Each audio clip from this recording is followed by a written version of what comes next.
My name is Yutaka Ando from Shibara Institute of Technology. This poster shows influence of welding parameters on the microfriction stir welding aluminum and copper ultrasync plates. In recent years, industry products are required to be smaller, lighter, and more functional. To achieve these goals, it is necessary to develop multi-material components. To achieve this, dissimilar metal material joining technology with high reliability is required. There is a need for technology to perform microjoining for copper plates which have excellent electrical and thermal conductivity and lightweight aluminum alloy plates, which are used in a variety of industry products such as automobiles. The conventional method for joining dissimilar metal materials is friction stir welding, known as FSW. However, in general FSW, the tool diameter is large, making microjoining difficult.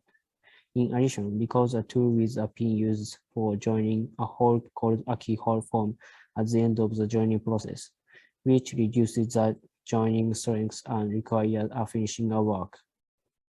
As a result, it is difficult to join thin plates with high strength using conventional FSW.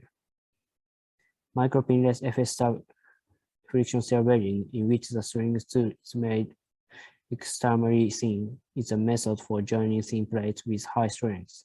The processing principle is the same as conventional FSW. The advantage of the method is that intermetallic compounds can be suppressed due to the solid phase joining. In addition, since there are no pins, it is possible to join thin plates. However, there are few reports of ultra-thin copper and aluminum plates joining using pinless tool, and the processing conditions for achieving reliable, high-strength joining remain unclear. In this presentation, microfriction stir welding of aluminum and copper ultrasync plates using a pinless tool was performed under existing FSW condition to evaluate the possibility of joining and the condition of the joint. And this prototype FSW device was used in the experiments. The process used was bulk joining.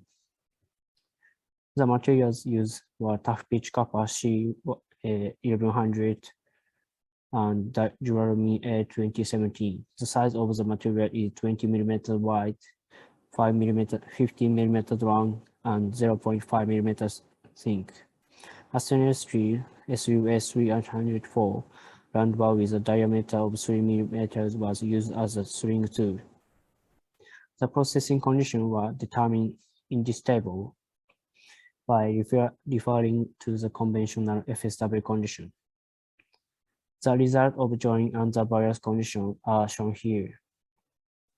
Joining was possible in all conditions. However, flash was observed on the copper side in most conditions.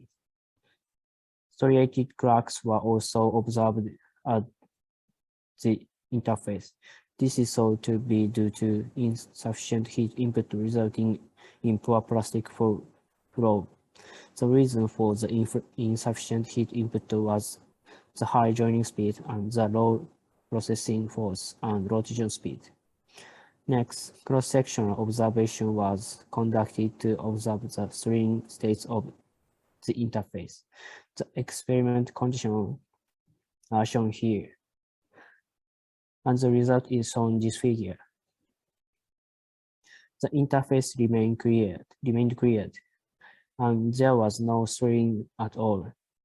When the surface on the materials was observed under magnification, the white circle shown that the aluminum was plastic flowing, solid, and joined. This result suggests the tool was not blank 0.3 mm due to insufficient heat input. In this presentation, micropinless friction stir welding was performed under existing FSW condition, and the surface appearance of the joint and the solid interface were evaluated. As a result, the following findings were obtained.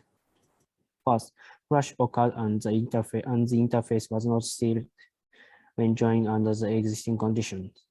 Second, under the existing conditions, it was not possible to achieve a high quality joint metal. In the future work, to examine the conditions under which high quality joint materials can be produced by joining under various experimental conditions. Thank you.